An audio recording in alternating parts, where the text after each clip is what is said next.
The jungle erupted in gunfire. Lance Corporal James Hebron, 19 years old, from Raleigh, North Carolina, squeezed the trigger of his M16 rifle.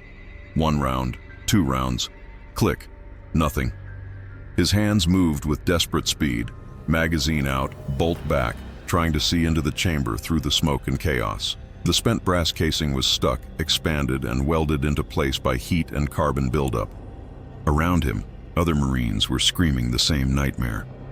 "It's jammed! My rifle's jammed!"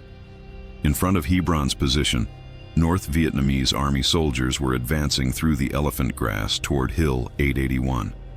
And in that moment, America's most advanced infantry rifle, the weapon that was supposed to give him technological superiority over the enemy, had become nothing more than a 7-pound piece of metal and plastic. Hebron reached for his cleaning rod, the only tool that could punch out the stuck casing, knowing he had maybe seconds before the enemy overran his position. But here's the question that would haunt military investigators, congressional committees, and the families of dead soldiers for decades. How did the most technologically advanced military on Earth send its young men into combat with rifles that killed them? In 1965, when the M16 first arrived in Vietnam, it looked like something from While their fathers had carried the heavy wood-stocked M1 Garand in World War II and their older brothers had used the M14, this new generation of soldiers received something completely different. The M16 weighed just 6.5 pounds empty, less than half the weight of the M14 it replaced. Its black polymer furniture and aluminum receivers made it look futuristic, almost toy-like. Soldiers immediately nicknamed it the Mattel rifle after the toy company, because compared to the steel and walnut weapons of previous wars, it genuinely looked like it could have come from the same factory as Barbie dolls. The rifle fired a small .223 caliber bullet at extremely high velocity, 3,300 feet per second, that tumbled when it hit flesh, causing devastating wounds despite its small size. It was select fire, meaning a soldier could flip a switch and go from semi-automatic to full automatic, unleashing 20 rounds in seconds. And perhaps most importantly for soldiers who would be humping through rice paddies and triple canopy jungle in 100-degree heat, it was light. But the Army had told them something else about the M16, something that would prove to be a fatal lie. The instruction leaflets distributed with the rifle claimed, "This rifle will fire longer without cleaning or oiling than any other known rifle, and an occasional cleaning will keep the weapon functioning indefinitely." Some manuals went even further, calling the M16 self-cleaning. To young Marines and soldiers, many of them just months out of high school, this seemed like a dream come true. No more white glove inspections of rifle bores, no more obsessive cleaning rituals, just a space-age weapon that took care of itself. What they didn't know was that this self-cleaning promise would become their death sentence. The first major warning signs came during the hill fights of April and May 1967. A series of brutal battles near the demilitarized zone where Marines of the 3rd Marine Division fought entrenched North Vietnamese forces for control of strategic hilltops. Hill 881 South was one of these objectives, a jungle-covered rise that the NVA had fortified with bunkers and fighting positions. When Marines assaulted up the slope on April 30th, 1967, they walked into a killing ground. The pre-assault bombardment had done little to damage the deeply dug-in defenders. Marines advanced through tall grass and broken vegetation, and that's when the NVA opened up with everything they had. But something was terribly wrong with the American response. All along the Marine line, M16s were jamming. Not occasionally, not rarely, constantly. Corporal Doug Dickey, a 21-year-old rifleman from Ohio, later described the horror. The 16s were jamming a great deal. The men were putting up the best they could, but the 16 would keep jamming. They'd throw it down and try and grab another one. Marines were literally throwing away their primary weapons and scrambling for any other rifle. Working M16s, captured AK-47s, anything that would fire. The most common malfunction was called failure to extract. After firing a round, the bolt would cycle backward, but the spent brass casing would remain stuck in the chamber. The extractor claw, the small hook on the bolt that was supposed to pull the empty casing out, would simply tear through the thin brass rim, leaving the casing wedged in place. When that happened, the rifle was completely dead. No amount of charging the handle or working the bolt would fix it.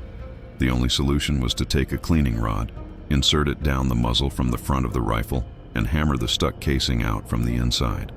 This meant drop your magazine, lock the bolt back, pull out your cleaning rod, if you even had one. Stand up or kneel in an exposed position, work the rod down the barrel, pound on it, pray. All while the enemy was shooting at you.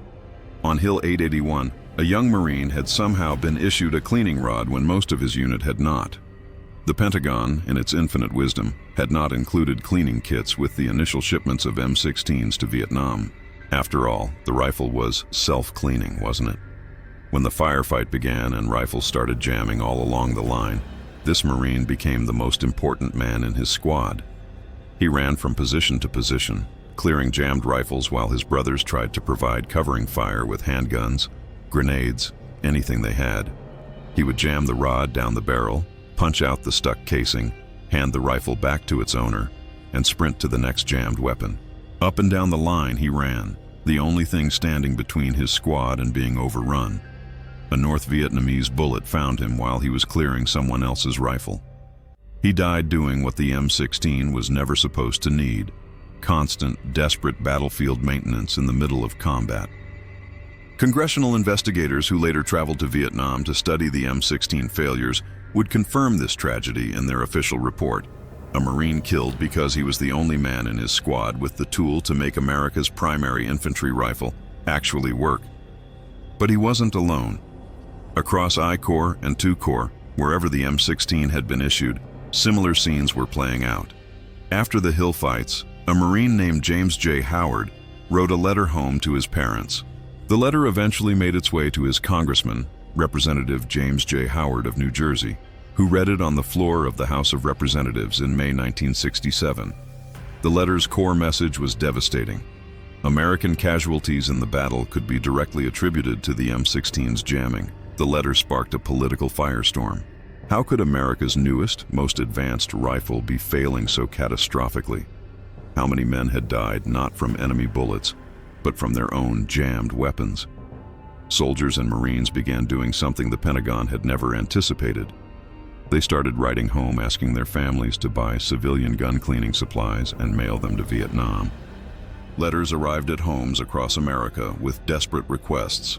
Please send .22 caliber cleaning rods, bore brushes, gun oil, cleaning patches, anything you can find at the hardware store. Parents and wives went to sporting goods stores and bought commercial rifle cleaning kits designed for civilian .22 caliber rifles, the closest match to the M16's .223 caliber bore. They mailed them in care packages alongside cookies and letters, not realizing that their sons and husbands were begging for tools to make their primary weapon functional. The fact that American servicemen had to rely on packages from home to get basic cleaning equipment for their military-issued rifles was a scandal that would have been unthinkable in previous wars. Some soldiers improvised with whatever they could find. They used aircraft fuel to try to scrub out the carbon buildup. They fashioned cleaning rods from tent stakes and wire. They hoarded toothbrushes and used them to scrub the bolt carrier. In base camps, M16s required obsessive, constant cleaning just to remain functional. In the field, where men went weeks without showers and slept in mud, keeping the rifle clean enough to work became nearly impossible. And the cruelest irony? Many soldiers carried enemy AK-47s as backup weapons because the Soviet-designed rifle, for all its crudeness, actually worked when covered in mud and carbon. American troops were more confident in captured enemy weapons than in the rifles their own country had given them. What kind of betrayal leads a soldier to trust his enemy's rifle more than his own? The answer lay in a bureaucratic decision made in 1964, thousands of miles from any battlefield, by men who would never hear a shot fired in anger. When Eugene Stoner designed the AR-15, which became the M16, he and the ammunition manufacturers tested it using a specific gunpowder, DuPont IMR 4475, an extruded stick powder. Every test, every reliability trial, every demonstration that impressed military observers was conducted with this powder. The rifle worked beautifully with it. But in 1964, the Army was informed that DuPont could not mass-produce IMR 4475 fast enough to meet the demands of a growing war. With hundreds of thousands of M16s being manufactured and millions of rounds needed, the military faced a choice: find a new powder or delay the rifle's deployment. They chose Olin Matheson's WC-846 ball powder, a completely different propellant. On paper, WC-846 looked fine. It achieved the required muzzle velocity of 3,300 feet per second. It met chamber pressure specifications. A single study concluded it was acceptable. But that single study didn't look into anything else. Nobody tested long-term reliability. Nobody conducted extended firing trials with the new powder. Nobody examined what the different chemical composition would do to the rifle's gas system over hundreds of rounds. The ball powder had catastrophic differences from the original stick powder. First, it burned significantly dirtier, producing far more carbon residue and fouling. Second, its different burn rate increased the M16 in cyclic rate from 850 rounds per minute, up to 950 when 1,000 rounds per minute, turning the rifle into an uncontrollable bullet hose that burned through ammunition and beat itself apart. Third, the protective coating on the ball powder granules left chalky calcium deposits inside the rifle's chamber and gas system. The M16 used a direct gas impingement system, meaning hot gases from firing were piped directly back into the bolt carrier to cycle the action. With the new powder, those gases carried massive amounts of carbon and chemical residue straight into the rifle's delicate internal mechanisms. The chamber would foul, the bolt would stick. And critically, the faster cycling meant the bolt tried to extract the spent casing earlier. While chamber pressure was still high and the brass casing was expanded and pressed against the chamber walls, the casing would stick. The extractor would tear through the rim, and another M16 would go silent in the middle of a firefight. Military investigators later determined that the switch to ball powder multiplied the M16's failure rate by 6 times more malfunctions, 6 times more jammed rifles, 6 times more soldiers frantically trying to clear their weapons while under fire. And the Army knew about the problem before the rifles ever reached Vietnam. When reports of M16 failures began filtering back from Vietnam in the summer of 1966, the Army's official response was to blame the users. Soldiers weren't maintaining their weapons properly, the official line went. They were neglecting basic cleaning. If men were dying with jammed rifles, it was their own fault for not taking care of their equipment. This was a monstrous lie, and the men who perpetuated it knew it. The rifles were being issued without cleaning kits. The instruction manuals explicitly said minimal cleaning was required. Soldiers had been told the weapon was self-cleaning, and even when troops desperately tried to clean their M16s, they often had no tools to do it with. The magnitude of the betrayal became clear during congressional hearings in 1967, when Representative Richard Icord, a Missouri Democrat, chaired a special subcommittee investigation into the M16 failures. The subcommittee's counsel, Earl J. Morgan, conducted a nearly 600-page investigation that read like a blueprint for institutional failure and willful negligence. The hearings revealed that early AR-15 tests had been rigged by the Army Materiel Command to make the rifle fail, because the Army's ordnance establishment preferred the M14. When Secretary of the Army Cyrus Vance ordered the Inspector General to investigate, they found blatant evidence of test manipulation, yet the rifle was adopted anyway, with the wrong powder. Colonel Harold Yunt, representing Army Ordnance, was asked repeatedly during the hearings why the powder was changed without proper testing. The hearing records show he had no good answer. The closest thing to an explanation was bureaucratic doublespeak about supply chains and manufacturing capacity. Nobody would admit the simple truth. They had changed a critical component of the rifle's ammunition without adequate testing because it was convenient, and they had sent men into combat with a weapon they knew was flawed.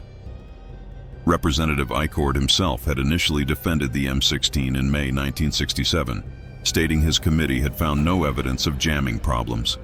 But after visiting Vietnam in June and seeing the evidence firsthand, he reversed his position completely. On August 26, 1967, he stated publicly, "The evidence supports the conclusion that one significant reason for the M16 rifle's excessive malfunctions in Vietnam can be directly linked to the type of powder utilized in its ammunition. The Pentagon finally admitted there was a problem on August 7, 1967, more than 2 years after the rifle's introduction to Vietnam. Deputy Secretary of Defense Paul Nitze ordered a comprehensive study, but for thousands of soldiers, the admission came too late. While bureaucrats argued and congressional committees investigated, soldiers in Vietnam developed a relationship with their M16s, unlike anything their fathers had experienced with the M1 Garand. The previous generation cleaned their rifles because it was Army discipline and good practice. This generation cleaned their M16s because they knew, with absolute certainty, that a dirty rifle meant death. Specialist 4th Class Michael Chen, a 20-year-old infantryman from San Francisco, was one of thousands who fell into an obsessive cleaning ritual. Every night, even when exhausted after humping through jungle all day, even when he could barely keep his eyes open, Chen would field strip his M16 and clean every component. He would scrub the bolt carrier with a toothbrush. He would run patches through the barrel until they came out white. He would use a makeshift dental pick to scrape carbon out of the gas tube. It wasn't love. It wasn't pride in his weapon. It was fear. Chen had seen what happened when rifles jammed in a firefight. He had watched men die because their M16 quit on them at the moment they needed it most. So he cleaned obsessively, compulsively, knowing that no amount of cleaning would guarantee the rifle would work, but certain that not cleaning guaranteed it would fail. Other soldiers went further. They began field modifying their rifles in ways that would have gotten them court-martialed under normal circumstances. Some found that keeping the rifle wet with excessive lubrication helped reduce fouling, even though it attracted dirt and violated official doctrine. Others discovered that loading only 18 rounds in the 20-round magazine reduced pressure on the magazine spring and prevented feeding malfunctions. The relationship was toxic, abusive even. Soldiers hated the M16, but their lives depended on it. They cursed it, babied it, and lived in constant anxiety about its next malfunction. Every firefight was a gamble. Would the rifle work this time? How many rounds could they get off before it jammed? Did they have their cleaning rod ready? Could you imagine going into battle knowing your primary weapon might fail at any moment, and that failure could be blamed on you? By mid-1967, the scale of the disaster could no longer be denied or covered up. The congressional investigation, soldier testimony, and mounting casualty reports forced the military to act. The fixes came in waves, each addressing a different aspect of the M16's failure. First, in July 1967, the Army finally began issuing proper cleaning kits with every rifle. A small trapdoor was added to the rifle's buttstock where soldiers could store a basic cleaning kit: bore brush, chamber brush, cleaning rod sections, and lubricant. It should have been there from day one. Better late than never became a bitter comfort to men who had already spent 2 years in rifle jamming hell. Second, and perhaps most humiliating, the military distributed comic book-style manuals teaching soldiers how to clean and maintain their M16s. The illustrated guides, reminiscent of something you'd give a child, showed step-by-step how to field strip, clean, and reassemble the rifle. The message was clear. Since the Army had lied about the rifle being self-cleaning, they now had to teach soldiers that yes, actually, you do need to clean this weapon constantly. Third, and most importantly, engineers made critical modifications to the rifle itself. The chamber was chrome-plated to prevent corrosion and reduce the friction that caused casings to stick. The bolt carrier was redesigned to better handle the increased cycling rate from the ball powder. A forward assist was added, a button that allowed soldiers to manually force the bolt closed if it didn't fully seat, a problem that shouldn't have existed in the first place. These changes created the M16A1, which began reaching Vietnam in late 1967 and early 1968. The difference was dramatic. With chrome chambers, proper cleaning kits, and better training, the M16A1's reliability improved radically. It wasn't perfect. No rifle is. But it went from dangerous liability to effective weapon. The cruel irony. Eugene Stoner's original design had worked beautifully. The rifle didn't fail. The bureaucracy failed. The ammunition failed. The Army's institutional arrogance failed, and soldiers paid for those failures with their lives. The I-Court committee hearings produced a 600-page report documenting the M16 scandal in excruciating detail. The report identified the powder change as a primary cause of malfunctions. It condemned the lack of cleaning kits. It revealed the rigged tests and institutional bias. But what it didn't produce was accountability. No one was court-martialed. No one was fired. No general lost his stars for sending men into combat with defective rifles. No civilian bureaucrat faced criminal charges for the decision to change the powder without proper testing. The men who made the decisions that killed American soldiers faced no consequences beyond public embarrassment. And even that faded quickly as the Vietnam War dragged on and other scandals took center stage. The report became a forgotten document, receiving modest press attention when released and then fading into the archives. Most Americans never knew that their sons and brothers had been betrayed by their own military's incompetence and bureaucratic inertia. The families of men who died with jammed M16s never got answers about why their loved ones had been given defective weapons. Lance Corporal James Hebron, the 19-year-old from North Carolina we met at the beginning of this story, survived Hill 881. His M16 jammed 3 times during the battle, and each time he cleared it with desperate speed while rounds cracked over his head. He was one of the lucky ones. Many of his fellow Marines weren't. Hebron returned to the United States in 1968, finished his enlistment, and went home to try to build a normal life. But he never forgot the feeling of squeezing his trigger in combat and hearing nothing but a click. He never forgot watching fellow Marines die while fumbling with jammed rifles. And he never fully trusted the military again after learning that the problems with his M16 were known, preventable, and ignored. Today, the M16 platform is recognized as one of the most successful military rifles in history. The M16A2, M16A4, and M4 carbine variants have served American forces for nearly 60 years. Modern versions are reliable, accurate, and trusted by soldiers worldwide. The rifle worked beautifully once the bureaucratic failures were corrected. But for the men who carried the early M16s in Vietnam between 1965 and 1968, that later success is cold comfort. They knew the rifle as a betrayal, a weapon that looked futuristic but failed when it mattered most. They knew it as the rifle that killed them, not by being outmatched by the enemy, but by being sabotaged by their own military's incompetence.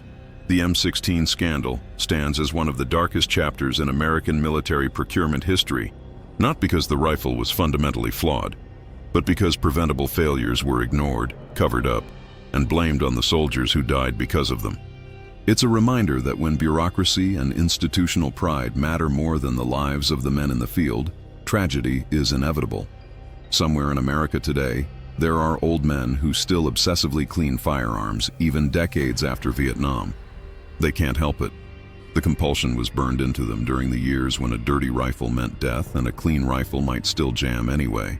They remember friends who died with M16s in pieces in front of them, desperately trying to clear jams while enemy soldiers closed in. They remember being told the rifle was self-cleaning, and they remember learning that was a lie. They remember writing home asking their mothers to send gun oil. They remember trusting enemy AK-47s more than American M16s. And they remember that nobody was ever held accountable for sending them into combat with rifles that betrayed them. The M16 was supposed to be the rifle of the future. For thousands of young Americans in Vietnam, it became the rifle that taught them their own military could be as dangerous as the enemy. What weapon or vehicle from military history do you think had the most impact on the soldiers who used it? Share your thoughts in the comments below. Your perspective might be the next story we tell.